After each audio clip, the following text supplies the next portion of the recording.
दुरुस्त कर लिए। जानते हो वही तर्जमान ने नबी की ज़बान में क्या जवाब दिया? अला अला अस्तही मिन रजुलिन तस्तही मिनहुल मलाइका। ए आयशा, मैं उस आदमी से हया क्यों न करूं, मैं उस आदमी से क्यों न शर्माऊं जिससे आसमान के फरिश्ते हया करते हैं, जिनसे आसमान के फरिश्ते भी शर्माते हैं। ओ मेरे नौजवान साथियों, वो शर्म हया के पैकर थे। आज हमारे अंदर बेशर्मी अंदर तक घुस गई है। क्या मर्द, क्या औरत, क्या लड़का, क्या लड़की, सब बेशर्म होते जा रहे हैं। हजरत उस्मान दौरे जाहिलियत में भी बेशर्म नहीं थे, बेशर्म नहीं थे। हजरत उस्मान रज़ी अल्लाह ताला अन्हु शर्म हया के बहुत बड़े पैकर थे, करोड़पति होने के बावजूद। बस आखिरी बात, वक्त हो चुका है मेरे भाइयों, माजरत के साथ अगर ये वाक़या नहीं बताऊं, ये चीज़ हजरत उस्मान की शान में ना बताऊं, तो मैं समझता हूं आज का ये मौजू अधूरा रह जाएगा। करोड़पति थे, क्या करोड़पति भी अल्लाह से डरता है? क्या वो भी कभी अल्लाह के डर से अपनी आंखों को भिगोता है? क्या वो भी अल्लाह के डर से आंसू आता है? यहाँ तो देखा जाता है जिनके जेब में अल्लाह ने 4 रुपए डाल दिए, वो तो मुतकब्बिर हो गया, वो तो बड़ा घमंडी हो गया, वो तो खुद को सबसे बड़ा पावरफुल आदमी समझने लगता है और मोहल्ले के, गांव के, बस्ती के गरीब लोगों को कीड़े मकोड़ों से तशबीह देता है। लेकिन कुर्बान जाओ हजरत उस्मान पर, करोड़पति हैं, अरबों खरबों के मालिक हैं, बड़ी बड़ी जमीन और जायदाद के मालिक हैं, लेकिन खौफे इलाही का जज्बा जो सीने के अंदर कूट कूट के भरा है, सीरत की किताबें गवाह है। हजरत उस्मान जब किसी कब्र के पास से गुजरते थे, सीरत निगार लिखते हैं, अहादीस की किताबें गवाह है, मुहद्दिसीन लिखते हैं कि हजरत उस्मान कब्र को दे। अब्दुल्ला बिन सबा नामी यहूदी शख्स जो मुसलमानी लिबादे में आया और मुसलमानों को वर्गलाया, और उसके वर्गलाने से मुसलमानों के दरमियान बड़े बड़े फितने रूनमा हुए, जिसके बदौलत जंग सिफ़ीन रूनमा हुई, जंग जमल और शहादत उस्मान, हज़रत अली की शहादत, हज़रत हसन को इसी अब्दुल्ला बिन सबा के ही फैलाई प्रोपेगेंडे की वजह से जहर दिया गया, और बिल आखिर हज़रत हुसैन रज़ी अल्लाह ताला अन्हु को करबला में उसी के फैलाई कंडे की वजह से शहीद कर दिया गया। तो आइए सबसे पहले, चूँकि वक्त बड़ा मुख्तसर होता है जुमा का, इसलिए ज़्यादा तबसरा हम नहीं करेंगे, हम डायरेक्ट टॉपिक पर आएंगे। हज़रत उस्मान रज़ी अल्लाह ताला अन्हु का नाम हज़रत उस्मान बिन अफ़ान, यानी आपके वालिद मुहतरम का नाम अफ़ान था, जो कि अरब के एक बड़े ताजिर थे। अफ़ान से ही, यानी उनके वालिद से ही हज़रत उस्मान रज़ी अल्लाह ताला अन्हु को विरासत में तिजारत मिली थी, और उन्हीं से हज़रत उस्मान रज़ी अल्लाह ताला अन्हु ने तिजारत सीखी। हज़रत उस्मान की कुनियत अबू अब्दुल्ला थी। हज़रत उस्मान रज़ी अल्लाह ताला अन्हु का जो सिलसिला नसब है वो इस तरीके से है, उस्मान बिन अफ़ान बिन अबिल आस बिन अब्द शम्स बिन अब्द मुनाफ, यानी रसूल सल्लल्लाहु अलैहि वसल्लम के ख़ानदान से आपका ख़ानदान जाकर के आपका सिलसिला नसब मिलता है। कहाँ? अब्द मुनाफ पे जाकर के।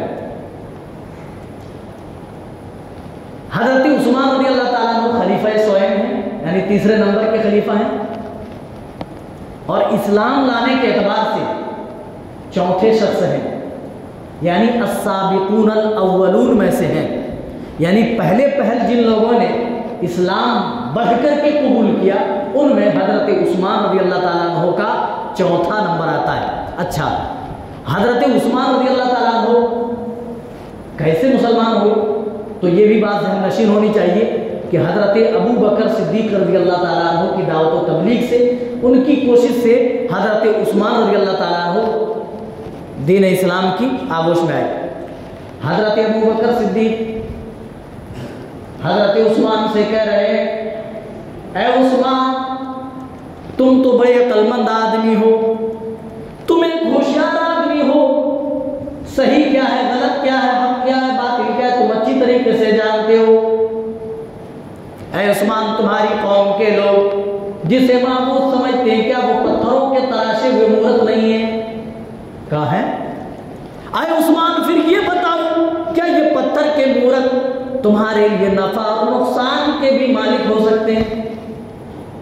हजरत उस्मान सोचते हैं, सोचने के बाद कहते हैं हाँ, पत्थर की बनाई हुई मूर्तें तो नफा और नुकसान का मालिक नहीं हो सकती है, ये हमारी हाजत रवाई और मुश्किल कुशाई ये मूर्तें नहीं कर सकती।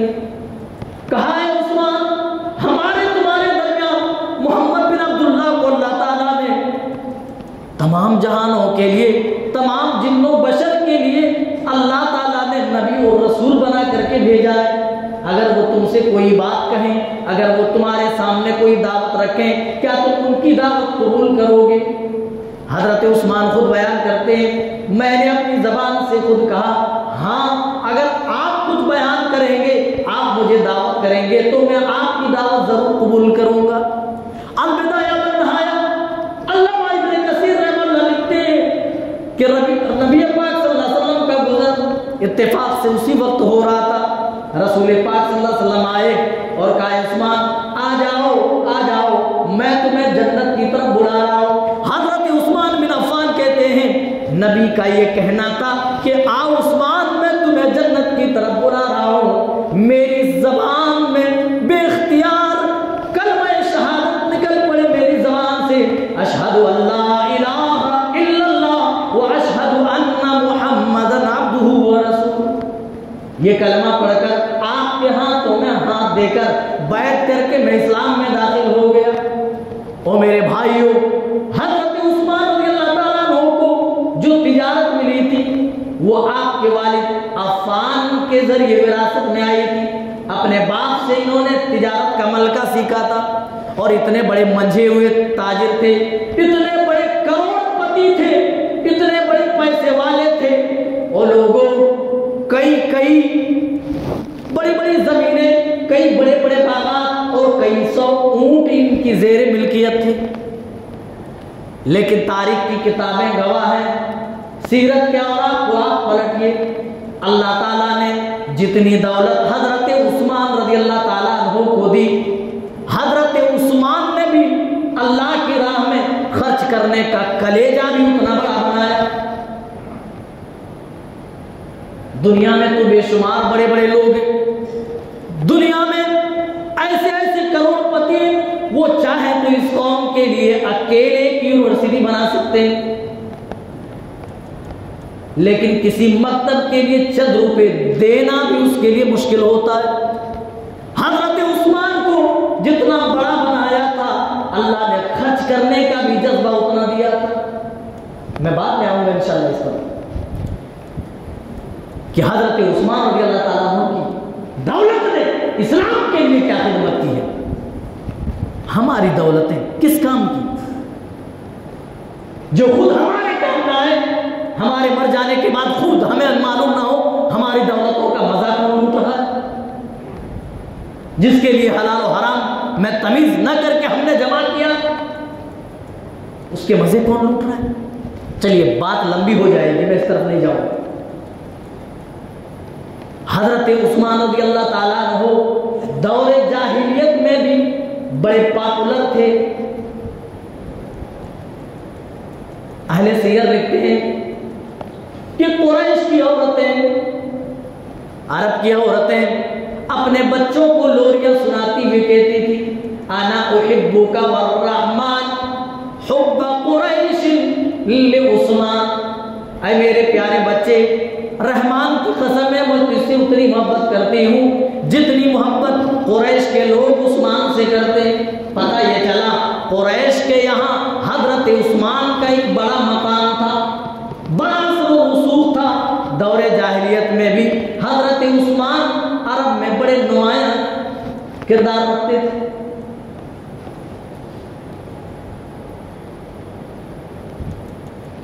आपका निकाह आप सल्लल्लाहु अलैहि वसल्लम की 2 बेटियों के साथ हुआ, इसीलिए आपको जुन्नूरैन कहा जाता है, 2 नूरों वाले। हजरत मुहम्मदुर रसूलुल्लाह सल्लल्लाहु अलैहि वसल्लम दावत तौहीद से पहले अपनी दोनों बेटी हजरत रुकैया और उम्मे कुलसूम का निकाह अबू लहब के दो बेटों उतबा और उतैबा से आपने कराया। किससे? अबू लहब के दो बेटे उतबा और उतैबा से। आपने दावत तौहीद लोगों के सामने दावत तौहीद दी। अबू लहब खड़ा हुआ और कहा तब्बल्लक या मोहम्मद, आए मोहम्मद तेरी भी हलाकत और बर्बादी हो। आपकी दावत पर अबू लहब ने रोड़े अटकाए। अल्लाह ताला ने अबू लहब के खिलाफ पूरी एक सूरत नाज़िल फरमा दी, तब्बत यदा अबी लहब व तब, ऐ अबू लहब तेरे दोनों हाथ दो टुकड़े हो जाए, वो तब और अबू लहब खुद हलाक व बर्बाद हो जाए। मेरे नबी पर हलाकत व बर्बादी के जुमले कसने वाले खुद हलाक व बर्बाद हो गए, उन्हीं के दोनों हाथ दो टुकड़े हो गए। जब अबू लहब ने सुना मेरे खिलाफ कुरान की आयतें नाज़िल हो गई है, अपने बेटों से कहा उतबा उतैबा से, जाओ सबसे पहले मोहम्मद की बेटियों को तलाक दे दो। आपकी बेटी विदा होने से पहले बेवा हो गई, आपकी दो बेटियों को एक साथ तलाक दे दी जाती है। और मेरे भाइयों, आपकी एक बेटी की तलाक अगर हो गई हो तो ये कितना बड़ा गम है, कितने बड़े दुख की बात है, आप अच्छी तरीके से समझते हैं। मेरे नबी ने इस दावत तौहीद के लिए अपनी दो बेटियों की तलाक अपनी आंखों से देखी है। हजरत उस्मान रज़ी अल्लाह ताला अन्हु ने उन्हीं दो बेटियों में से हजरत रुकैया के लिए अपना पैगाम भेजा। रसूल पाक सल्लल्लाहु अलैहि वसल्लम ने पैगाम एक्सेप्ट किया और अपनी बेटी को विदा करते हुए आपने अपनी बेटी को नासिहाना तौर पर ये कलिमात थे जो अलविदाया व निहाया में, या बुनैया अहसिनी इला अबी अब्दुल्लाह, ऐ मेरी बेटी तू अबू अब्दुल्ला यानी उस्मान बिन अफ़्फ़ान के साथ अच्छे मामलात करना, उनके साथ अच्छा सलूक करना, उनकी अच्छी देख रेख करना। और आपने आगे फरमाया, ओ मेरी बेटी रुकैया मेरे तमाम सहाबा में मेरे अखलाक के जो सबसे ज्यादा करीब हैं वो हजरत उस्मान है। यानी हजरत उस्मान रज़ी अल्लाह ताला अन्हु का अखलाक, उनका कैरेक्टर, उनका किरदार मेरे किरदार से, मेरे अखलाक से, मेरे कैरेक्टर से सबसे ज्यादा मेल खाते हैं।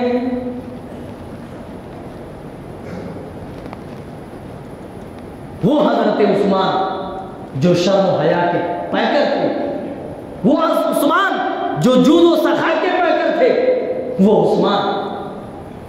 मेरे भाइयों, हजरत उस्मान रज़ी अल्लाह ताला अन्हु को जानते सन 5 हिजरी में। अच्छा चलिए पहले पैदाइश देख लेते हैं। हजरत उस्मान पैदा कब हुए थे? आमुल फील यानी जिस साल हाथियों का लश्कर लेकर अब्राहा मक्के के अंदर आया था काबे को ढाने के लिए, उस साल तो रसूलुल्लाह पैदा, उसके 6 साल बाद हजरत उस्मान रज़ी अल्लाह ताला अन्हु पैदा हुए। यानी रसूल सल्लल्लाहु अलैहि वसल्लम से 6 साल उम्र में छोटे थे। और यही उस्मान रज़ी अल्लाह ताला अन्हु है जो आपकी उम्र से 6 साल छोटे। सन 5 हिजरी में जब आपने देखा मुसलमान ईमान की बदौलत मारे जा रहे हैं, परेशान किए जा रहे हैं, तो अल्लाह के रसूल सल्लल्लाहु अलैहि वसल्लम ने मुसलमानों को हबशा की तरफ हिजरत करने का हुक्म दिया और हिदायत फरमाई। वहां का बादशाह अहले किताब में से है, वो रहम करेगा, वो तुम्हारे ऊपर जुल्म नहीं करेगा, जाओ मुल्क हबशा में जाकर के पनाह ले लो। 12 मर्द और 4 औरतें उस काफिले में शामिल थी और उस काफिले का सरदार हजरत उस्मान रज़ी अल्लाह ताला अन्हु ही थे। और उस सफर के अंदर आपकी चहेती बेटी हजरत रुकैया भी शामिल थी। किसी ने अफवाह फैला दी कि मक्के के सारे लोग मुसलमान हो गए, बाद में वो लोग हबशा छोड़कर फिर मक्का आ गए थे। मेरे भाइयों, कहने का मतलब ये है कि हिजरत मदीना से पहले ही हजरत उस्मान रज़ी अल्लाह ताला अन्हु को हिजरत की दौलत मिल गई थी, हिजरत की फजीलत हासिल हो गई थी। हजरत उस्मान कौन है आज उम्मत के बड़े बड़े लोगों को मालूम नहीं है। ओ मेरे भाइयों, हजरत उस्मान वो है जिनके लिए अल्लाह के रसूल सल्लल्लाहु अलैहि वसल्लम ने अपनी 2 बेटियां निकाह में दी और दोनों जब इंतकाल हुई तो आपने कहा था, ऐ उस्मान, तुमने मेरे कलेजे को इतना ठंडक पहुंचाया है, इतना ठंडक पहुंचाया है। अगर मेरे 500 बेटियां होती, ऐ उस्मान, अल्लाह की कसम है, यह के बाद दीगरे में सारी बेटियों का निकाह मैं तुझसे करता जाता। ऐ उस्मान, वो मेरे भाइयों, उस्मान कौन है? उस्मान के खिलाफ प्रोपेगेंडा करना आसान है, उस्मान की फजीलतें बयान करना बड़ा मुश्किल है। हजरत उस्मान से रसूलुल्लाह की कितनी कुर्बत थी आपको नहीं मालूम है। आपकी सगी फूफी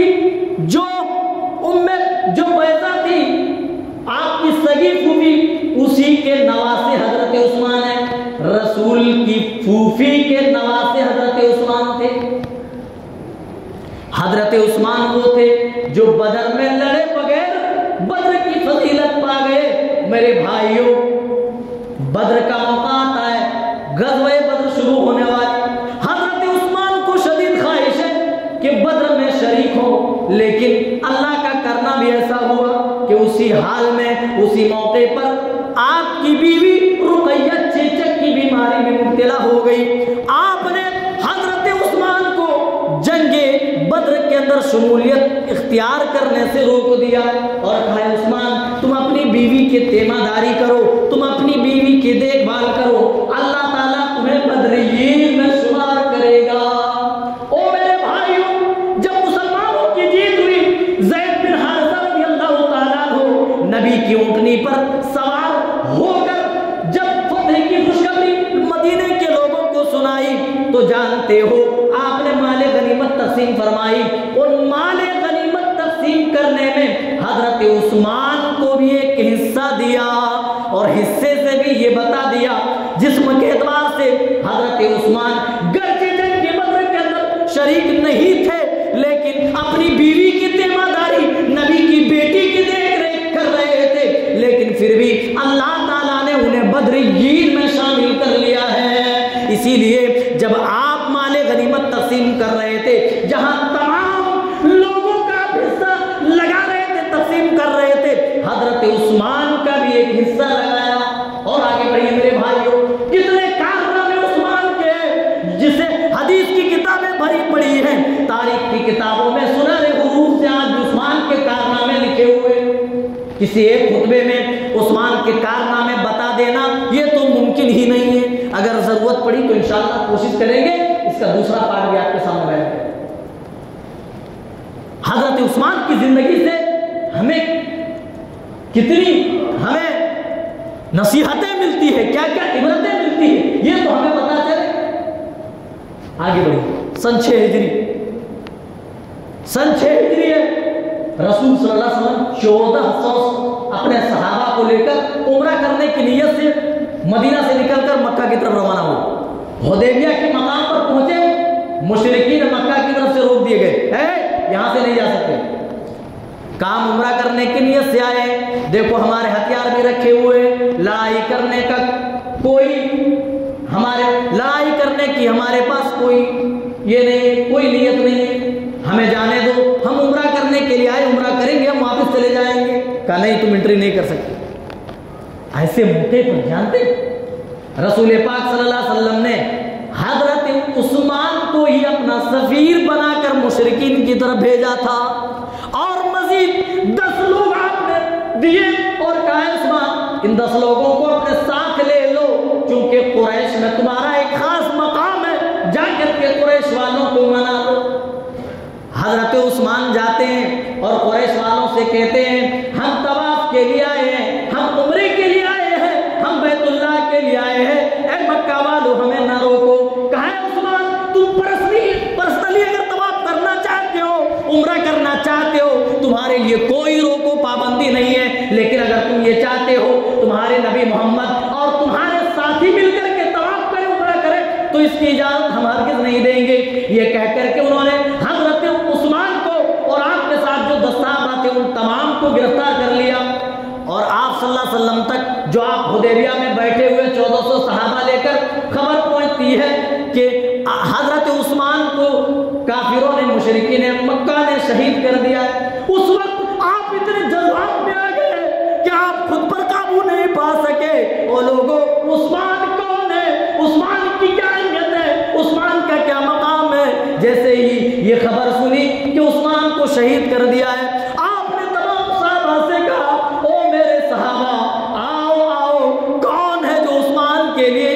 के लिए मरने मिटने को तैयार है। कौन है जो उस्मान का किसास लेने के लिए, उस्मान का बदला लेने के लिए मेरे हाथों में हाथ देकर बैत करेगा? जानते हो बैत वक्त 1400 सहाबा जो मौजूद थे, सबों ने आपके हाथ में हाथ रख करके बैत ली कि हम उस्मान का किसास लिए बगैर वापस नहीं जाएंगे। सूरह फतह पढ़िए, आयत नंबर 18 पढ़िए।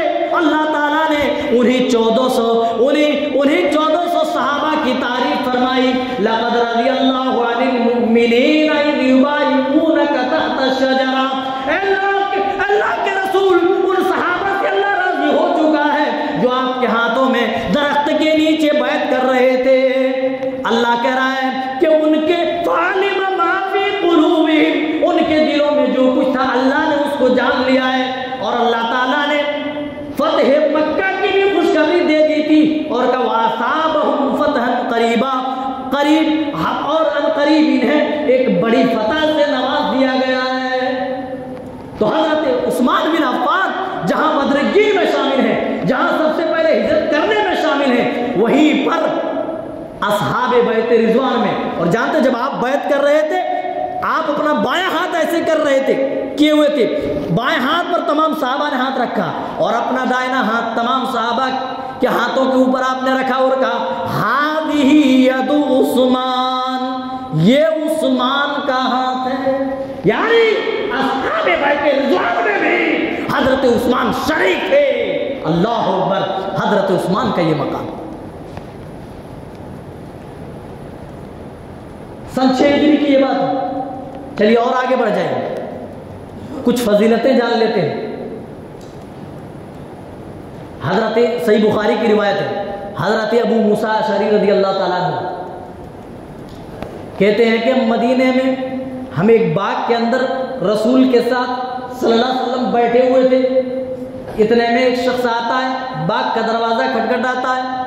आपने फरमाया दरवाजा खोल दो और आने वाले को जन्नत की बशारत दे दो।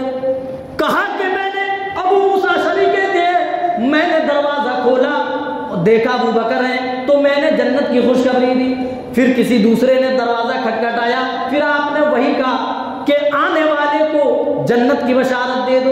देखा मैंने दरवाजा खोल के, तो हजरत उमर थे। तीसरा शख्स ने दरवाजा खटखटाया, तो आपने वही कहा आने वाले को जन्नत की बशारत दे दो। और उससे एक जुमला और मजीद ये कहो कि अनकरीब तुम्हारे ऊपर एक बहुत बड़ी आजमाइश आने वाली है, उस आजमाइश में सब्र इस्तिकामत के साथ तुम कायम रहना।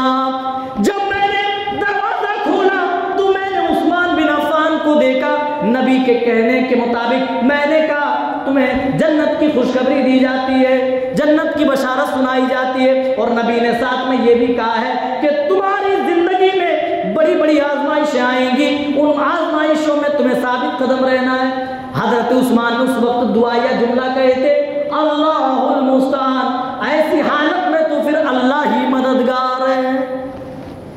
वो है हजरत उस्मान। अम्मा आयशा की बात करें, तिर्मिज़ी की सही रिवायत है, सही मुस्लिम में भी, सही मुस्लिम में ये रिवायत आई हुई है। अम्मा आयशा कहती हैं मेरे कमरे में रसूलुल्लाह सल्लल्लाहु अलैहि वसल्लम मौजूद हैं। फदखल अबू बकर रज़ी अल्लाह ताला अन्हु दाखिल हुए।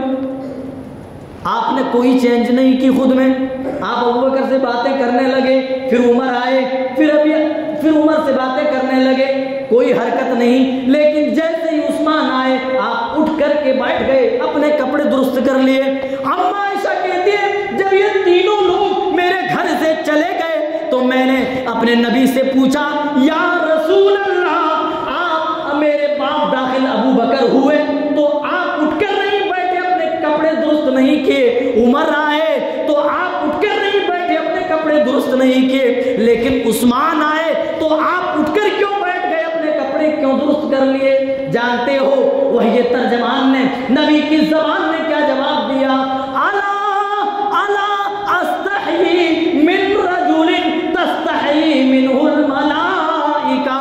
ए आयशा, मैं उस आदमी से हया क्यों न करूं, मैं उस आदमी से क्यों न शर्माऊं जिससे आसमान के फरिश्ते हया करते हैं, जिनसे आसमान के फरिश्ते भी शर्माते हैं। ओ मेरे नौजवान साथियों, वो शर्म हया के पैकर थे, आज हमारे अंदर बेशर्मी अंदर तक घुस गई है।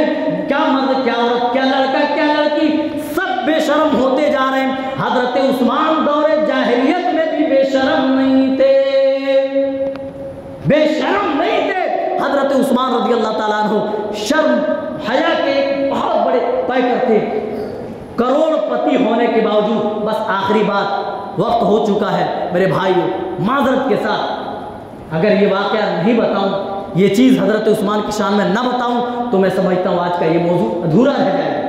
करोड़पति थे, क्या करोड़पति भी अल्लाह से डरता है? क्या वो भी कभी अल्लाह के डर से अपनी आंखों को भिगोता है? क्या वो भी अल्लाह के डर से आंसू आता है? यहाँ तो देखा जाता है जिनके जेब में अल्लाह ने 4 रुपए डाल दिए, वो तो मुतकब्बिर हो गया, वो तो बड़ा घमंडी हो गया, वो तो खुद को सबसे बड़ा पावरफुल आदमी समझने लगता है, और मोहल्ले के, गांव के, बस्ती के गरीब लोगों को कीड़े मकोड़ों से तशबीह देता है। लेकिन कुर्बान जाओ हजरत उस्मान पर, करोड़पति हैं, अरबों खरबों के मालिक हैं, बड़ी बड़ी जमीन और जायदाद के मालिक हैं, लेकिन खौफे इलाही का जज्बा जो सीने के अंदर कूट कूट के भरा है, सीरत की किताबें गवाह है। हजरत उस्मान जब किसी कब्र के पास से गुजरते थे, सीरत निगार लिखते हैं, अहादीस की किताबें गवाह है, मुहद्दिसीन लिखते हैं कि हजरत उस्मान कब्र को देखकर ज़ारो कतार रोना शुरू कर देते थे। पूछा भी गया, या उस्मान तज़कुरुल जन्नत वन नार फला तबकी, आपके पास जन्नत और जहन्नम का जिक्र होता है तब आप नहीं रोते हैं, आपके पास क़यामत के मनाज़िर बयान किए जाते हैं तब नहीं रोते हैं, लेकिन जब किसी कब्र से गुजरते हैं, जब किसी कब्र को देखते हैं, आप इतना ज्यादा परेशान क्यों हो जाते हैं? आप अपनी आंखें भिगो क्यों लेते हैं? और आप रोने की कैफियत आपकी हदीस की किताबों में मनकूल है कि आप इतने ज्यादा रोते थे कब्र को देखकर, रोने की वजह से, आंसू निकलने की वजह से आपकी दाढ़ी मुबारक आंसुओं से तर हो जाया करती थी। हजरत उस्मान से जब पूछा जाता था जन्नत और जहन्नम के जिक्र पर आप नहीं रोते, क़यामत के मनाजिर पर नहीं रोते, लेकिन कब्र पर क्यों रोते? सिर्फ एक ही जुमला कहते थे, बस मैंने नबी का एक फरमान याद रखा हुआ है। आपने कहा था इन्नल क़ब्रा अव्वलु मंज़िलिन मिन मनाज़िलिल आखिरा फ़इन नजा मिन्हु फ़मा बअदहु अयसर मिन्हु, कि आखिरत की मंजिलों में से सबसे पहली मंजिल कब्र है। फ़इन नजा मिन्हु, जो इस कब्र से, इस मंजिल से नजात पा गया, फ़मा नजा बअदहु अयसर मिन्हु, तो आप बाद में आने वाली मनाजिल भी आसानी से तय हो जाएंगी। बातें बहुत ज्यादा है, इंशाअल्लाह अगले जुमा दूसरा पार्ट हम जिक्र करेंगे, दूसरी किस जिक्र करेंगे, वक्त इजाज़त नहीं देता है। अल्लाह ताला हम तमाम को सही समझता फरमा। अल्लाह हम तमाम के दिलों में हजरत उस्मान रज़ी अल्लाह ताला अन्हु की अज़मत और मोहब्बत जमा दे। तमाम सहाबा से अल्लाह हमें मोहब्बत करने की तौफीक इनायत फरमा। अल्लाह हमें सहाबा के तरीके पर चला, अल्लाह सहाबा की ज़िंदगी से जो हमें रोशनियाँ मिलती हैं, जो अल्लाह हमें हिदायतें मिलती हैं, उन्हें एक्सेप्ट करने की तौफीक इनायत फरमा, अपनी ज़िंदगी में अप्लाई करने की तौफीक इनायत फरमा। अल्लाह हमें सहाबा के नहज पर चला, अल्लाह जब तक जिंदा रखे ईमान इस्लाम पर, खात्मा भी हो तो इस हाल में कि हम मोमिन हो, मुसलमान हो। आमीन तक़ब्बल या रब्बल आलमीन। बारकल्लाहु लना व लकुम फ़िल क़ुरआनिल अज़ीम व नफ़अना व इय्याकुम बिल आयाति व ज़िक्रिल हकीम। इन्नहु तआला जवादुन करीमुन मलिकुन बर्रुन रहीम।